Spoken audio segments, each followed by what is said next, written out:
आज के इस लेक्चर में हम कवर करेंगे stress strain diagram for mild steel. Mild steel क्या है? मीडियम कार्बन स्टील होती है।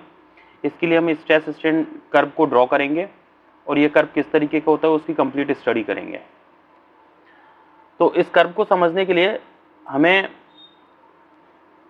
एक बार कंसीडर करना पड़ेगा। ये मैंने जो बार दिया ये मैंने लिया माइल्ड स्टील का बार है। इस बार पर मैंने ये एक हुक लगा दिया है जिससे मैं इस पे वेट इंक्रीज कर सकूं।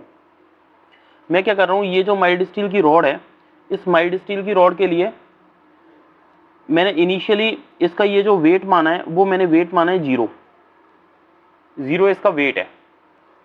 अब क्या हो रहा है कि सपोज मैंने इस माइल्ड स्टील के बार पर वेट इसका इंक्रीज कर दिया। वेट मैंने कितना इंक्रीज किया? इसका वेट मैंने इंक्रीज कर दिया सपोज 2 kg, 2 किलोग्राम मैंने इसका वेट इंक्रीज कर दिया। इस वेट की वजह से इस बार का मतलब ये जो रॉड है, इस रॉड का जो डायमेंशन है वो कुछ चेंज हो जाएगा। सपोज इनिशियली इसका डायमेंशन कितना है? इनिशियली इसकी लेंथ है L। अब इसकी डायमेंशन चेंज होकर के कितनी हो जाएगी? सपोज इसमें चेंज हो गया डेल्टा L1। हम जानते हैं कि स्ट्रेन जो होती है ना वो स्ट्रेन कहलाती है। स्ट्रेन जो होती है वो स्ट्रेन होती है change in dimension means delta L1 upon L original length, change in dimension upon original dimension, ये होती है स्ट्रेन। और स्ट्रेस होती है internal resistive force per unit area. ये अपन पहले कवर कर चुके हैं। तो ये जो स्ट्रेस है और ये जो स्ट्रेन है, अगर मैं यहाँ देखूं, अगर ये जो डायमेंशन इंक्रीज हुई, जब मैंने 2 किलोग्राम वेट लगाया तो इसकी डायमेंशन कुछ लीनियरली इंक्रीज हुई और ये जो है लीनियर एक स्ट्रेट लाइन आएगा means up to the point A ये एक स्ट्रेट लाइन आएगा। जैसे ही पॉइंट ए को मैं क्रॉस कर रहा हूं मींस मैंने क्या किया, 2 किलोग्राम से वेट इसका इंक्रीज किया और कितना कर दिया, 2.5 किलोग्राम। जैसे ही मैंने 2.5 किलोग्राम किया, अब इसकी जो डायमेंशन है वो और थोड़ी सी इंक्रीज हो गई मींस अभी तक डेल्टा L1 था, अब ये जो डायमेंशन इंक्रीज होकर के कितनी हो जाएगी इसकी लेंथ हो जाएगी डेल्टा L2 जो L1 से ज्यादा है। मींस अगर मैंने 2.5 किलोग्राम तक का वेट इस पे लगाया और जब मैंने इस 2.5 किलोग्राम के वेट को यहां से रिमूव किया तो ये जो रॉड है ये वापस अपनी ओरिजिनल पोजीशन पे आ जाएगी, मतलब ये वापस अपनी लेंथ L को गेन कर लेगी। तो अगर मैंने लोड लगाया और लोड लगाने के बाद जब मैंने उस लोड को रिमूव किया तो रिमूव करने पर ये वापस अपनी पोजीशन पर आ जाता है, वापस अपनी पोजीशन पर ये पहुंच जाता है। तो हम इस तरीके के जो पॉइंट है उस पॉइंट को हम बोलते हैं इलास्टिक पॉइंट। क्यों? क्योंकि इलास्टिक पॉइंट से मतलब ये है, जैसे मैंने खींचा, सपोज जैसे एक एग्जांपल लेता हूं, रबर को जब अपन खींचते हैं, सपोज मेरे पास ये रबर है, रबर को अगर मैंने खींचा और जब मैंने उसे छोड़ दिया तो ये क्या होगा, पहले इसकी लेंथ इंक्रीज हो जाती है और जब इसे मैं छोड़ देता हूं तो ये वापस अपनी ओरिजिनल पोजीशन पे आ जाती है। तो ये जो लिमिट कहलाती है जहां तक ये एक्सटेंड हो सकता है और वापस अपनी पोजीशन पे आ जाएगा, तो इस लिमिट को अपन बोलते हैं इलास्टिक लिमिट।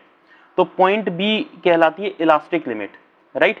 ये मैंने मेंशन किया हुआ है मींस 2.5 किलोग्राम अगर मैंने लोड लगाया है तो ये क्या करेगा, अपनी वापस पोजीशन पे आ जाएगा। तो 2.5 किलोग्राम तक ये क्या है, ये फॉलो कर रहा है एक इलास्टिक लिमिट को। ओके, मींस मैंने यहाँ पे लिखा हुआ है point A is the proportionality limit, point B is the elastic limit, right. फिर देखिए जरा इस डायग्राम को, अगर मैं इस पॉइंट ए तक जा रहा हूं तो ये एक लीनियर लाइन है और लीनियर लाइन है इसका मतलब यहाँ पर रिलेशन कौन सा है, प्रोपोर्शनलिटी रिलेशन है। ये स्ट्रेस और स्ट्रेन के बीच में मैंने कर्व ड्रॉ किया हुआ है। तो स्ट्रेस और स्ट्रेन के बीच में एक जो रिलेशन होगा वो रिलेशन एक प्रोपोर्शनल का रिलेशन होगा means stress is directly proportional to strain होगा up to the point A. ये बताया था एक साइंटिस्ट थे जिनका नाम था रॉबर्ट हुक। तो रॉबर्ट हुक ने इस चीज को रिप्रेजेंट किया था, इसलिए हम इस लॉ को बोलते हैं हुक्स लॉ। मैंने 2.5 किलोग्राम तक का यहाँ पे वेट लिया था अब मैं इस वेट को थोड़ा सा और इंक्रीज कर रहा हूं, मैं इस वेट को दे रहा हूं 3 किलोग्राम। जैसे ही मैंने इसमें वेट इंक्रीज किया तो सिंपल सी बात है कि स्ट्रेस इंक्रीज होगी, स्ट्रेस इंक्रीज होने के बाद कुछ स्ट्रेन इंक्रीज होगी। जब स्ट्रेस और स्ट्रेन दोनों ही इंक्रीज होंगी तो देखिए ये पॉइंट बी से इंक्रीज होकर के पॉइंट सी तक आ गया, तो पॉइंट सी पर थोड़ा सा यहां पर स्ट्रेस भी इंक्रीज हुई और यहां पर थोड़ी सी स्ट्रेन भी इंक्रीज हुई। तो इस वाले पॉइंट को हम बोलते हैं अपर यील्ड पॉइंट। और जैसे ही हम अपर यील्ड पॉइंट पे पहुंचे तो ऑटोमेटिकली बहुत माइनर ये जो है पॉइंट सी डैश और पॉइंट सी डैश और पॉइंट सी ये बहुत ही पास पास होते हैं। इसलिए बहुत सारी बुक्स ऐसी होती हैं जो बुक्स क्या करती हैं, इन दोनों पॉइंट को एक ही पॉइंट मानती है और इन एक ही पॉइंट मानते हुए इसे यील्ड पॉइंट का नाम देती है। तो मैंने यील्ड पॉइंट को दो पार्ट में डिवाइड कर दिया, एक अपर यील्ड पॉइंट सी डैश और सी मींस लोअर यील्ड पॉइंट, जबकि काफी सारी बुक्स इसे केवल एक सिंगल यील्ड पॉइंट मानती हैं, that is a yield point. तो जो तुम्हें न्यूमेरिकल में वैल्यू दी जाती है, वैल्यू क्या दी जाती है, यील्ड पॉइंट की वैल्यू वो होती है लोअर यील्ड पॉइंट की वैल्यू मींस सी की वैल्यू, राइट। जैसे ही अपन पॉइंट सी पर पहुंच जाते हैं उसके बाद आपको इस पर लोड इंक्रीज करने की जरूरत नहीं पड़ती। मतलब आप 3 किलोग्राम पर थे, अब आप 3 किलोग्राम तक ही रहिए, 3 किलोग्राम पर ही ये स्ट्रेन ऑटोमेटिक इंक्रीज हो जाएगी, जबकि यहां पर स्ट्रेस कांस्टेंट रहती है। Means at the constant stress strain automatically increase in this region. कौन से रीजन में, सी डी रीजन में। और ये जो सी डी रीजन है मींस जैसे ही मैं पॉइंट बी से बियॉन्ड निकला तो ये पूरा रीजन है that is a plastic region. Plastic region मतलब ये हुआ कि अगर आपने इससे ज्यादा लोड इंक्रीज कर दिया, 2.5 से ज्यादा लोड इंक्रीज किया, मींस पॉइंट बी से आप आगे पहुंचे, तो इसमें अब ये वापस अपनी ओरिजिनल पोजीशन पर नहीं आएगा। जैसे ही आप इलास्टिक लिमिट से बाहर आए ये वापस अपनी पोजीशन पर नहीं आएगा। तो इस तरीके के रीजन को हम कहते हैं प्लास्टिक रीजन, और पॉइंट बी तक हम बोलते हैं इसे इलास्टिक रीजन। तो अप टू पॉइंट बी मैं यहां पर लिख रहा हूं, up to point B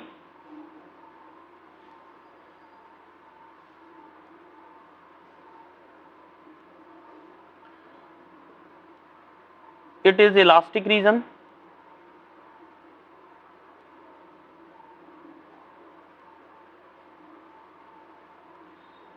beyond the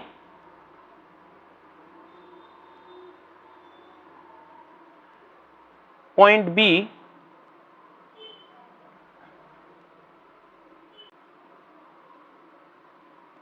there is plastic region।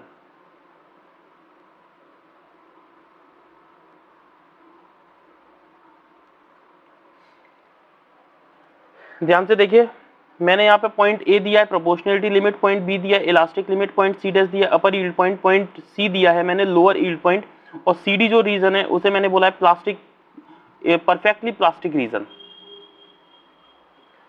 Point A को मैंने यहाँ पे डिफाइन किया हुआ है, up to this point Hooke's law valid, beyond of this limit linear variation ceases. Ceases मतलब लीनियर वेरिएशन अब यहां से आगे नहीं होंगे, बियॉन्ड दिस लिमिट, इस लिमिट के बाद लीनियर वेरिएशन नहीं होंगे।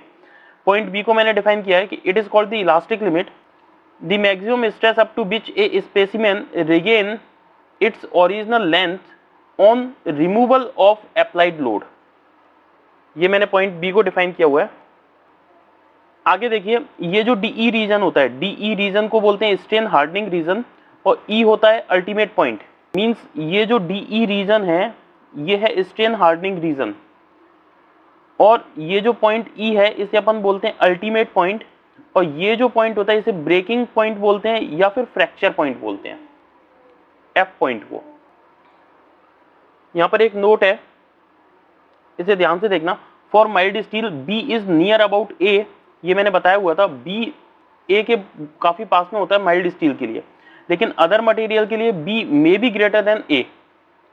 Okay, point C dash, this is called the upper yield point. The magnitude of C dash depend upon the cross sectional area shape of specimen and type of equipment used to perform test. मतलब ये किस किस पे depend करता है? अपर yield point, एक तो cross sectional area पे डिपेंड करता है, दूसरा शेप ऑफ द स्पेसिमेन पे डिपेंड करता है, तीसरा type of equipment which we are using to performing the test. Okay, इसका कोई प्रैक्टिकल सिग्निफिकेंस नहीं होता, there is no practical significance. Point C क्या है? एक करस्पॉन्डिंग स्ट्रेस है जिसे अपन बोलते हैं lower yield point. Lower yield point के करस्पॉन्डिंग स्ट्रेस को अपन बोलते हैं यील्ड स्ट्रेस, और यही यील्ड स्ट्रेस आपको न्यूमेरिकल वैल्यू दी जाती है। मतलब जो आप डेटा बुक उठाओगे, डेटा बुक में आपको यही वाली वैल्यू दी जाएगी, that is lower yield point. Region CD, that is the perfectly plastic region. The strain occurs after the yield point C without any increase in stress. मतलब stress में increase नहीं होता, ये बात मैं पहले बता चुका हूँ। देखिए CD रीजन में क्या होता है, स्ट्रेस कांस्टेंट रहती है जबकि स्ट्रेन इंक्रीज हो जाती है। C से D तक ये स्ट्रेन इंक्रीज हो गई, स्ट्रेन इतनी हो गई इंक्रीज, जबकि स्ट्रेस इस रीजन में कांस्टेंट है। आगे देखिए, the strain corresponding to D is about 1.4% and corresponding to C is about 0.12%। इसका मतलब ये हुआ 0.12% से अगर मैं 1.4% तक पहुंच रहा हूं, इसका मतलब ये अप्रोक्सीमेटली 12 टाइम्स ज्यादा है, 12 टाइम्स। यही बोला गया है कि plastic strain is 10 to 15 times of the elastic strain. Elastic strain से 10 से 15 गुना ज्यादा होती है। आगे जो रीजन है जिसे मैंने बोला था स्ट्रेन हार्डनिंग रीजन, ये जो स्ट्रेन हार्डनिंग रीजन है ये डीई के द्वारा रिप्रेजेंट किया गया है। देखिए एक बार, डी और ई, ये वाला जो रीजन है, ये वाला कंप्लीट रीजन ये स्ट्रेन हार्डनिंग रीजन है। In addition to stress, strain increases with faster rate. इस रीजन में स्ट्रेस इंक्रीज हो रही है तो यहाँ स्ट्रेन भी इंक्रीज हो रही है, लेकिन स्ट्रेन स्ट्रेस से कहीं ज्यादा फास्टर रेट से इंक्रीज हो रही है। देख रहे हो, यहां पर स्ट्रेस केवल इतनी इंक्रीज हुई लेकिन स्ट्रेन बहुत ज्यादा इंक्रीज हो गई। तो स्ट्रेन स्ट्रेस के कंपैरिजन में ज्यादा फास्टर रेट से इंक्रीज होती है, किसमें? स्ट्रेन हार्डनिंग रीजन में। In this region atomic and crystalline structure changes. इसी वाले रीजन में एटॉमिक स्ट्रक्चर इसका चेंज हो जाता है या फिर क्रिस्टलाइन स्ट्रक्चर इसका चेंज हो जाता है। यहां पर देखिए, ये जो पॉइंट ई है, ये पॉइंट ई होता है अल्टीमेट स्ट्रेस। अल्टीमेट स्ट्रेस इस पॉइंट पर जो स्ट्रेस होती है वो सबसे ज्यादा होती है, means ultimate stress is the maximum stress.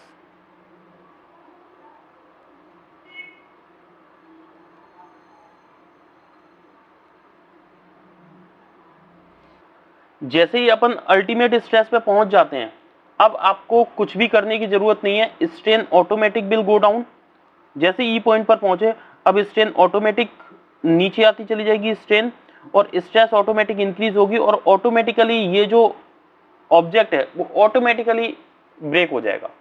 मतलब यहां तक आपको लोड लगाने की जरूरत है, इसके बाद ये ऑटोमेटिक ब्रेक हो जाएगा और स्ट्रेस ऑटोमेटिक डाउन आएगी और स्ट्रेन ऑटोमेटिक इंक्रीज हो जाएगी और इक्विपमेंट टूट जाएगा। जब ये इक्विपमेंट टूटता है तो यहाँ पर एक कप एंड कोन फिनोमिना बनता है। मतलब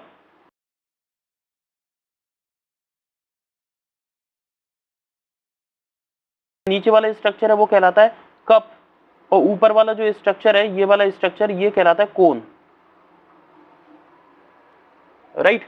तो ये ऑटोमेटिकली ब्रेक हो जाता है। देखिए पॉइंट ई को, this is called the ultimate point. Point ई को हम अल्टीमेट पॉइंट बोलते हैं। The corresponding stress is called ultimate stress sigma you, और ये जो स्ट्रेस होती है that is the maximum stress, okay. And the corresponding strain is about the 20% of the mild steel. Mild steel से 20% ज्यादा ये एक्सटेंड हो जाता है, तब जाकर के ये ब्रेक होता है।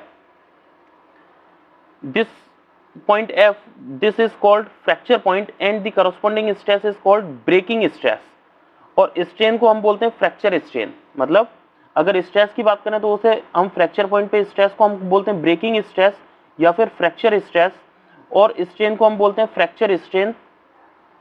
तो आज के लेक्चर में हमने कवर कर लिया stress strain diagram for strain diagram for mild steel.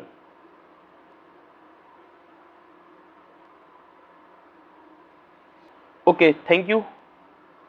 Like and subscribe.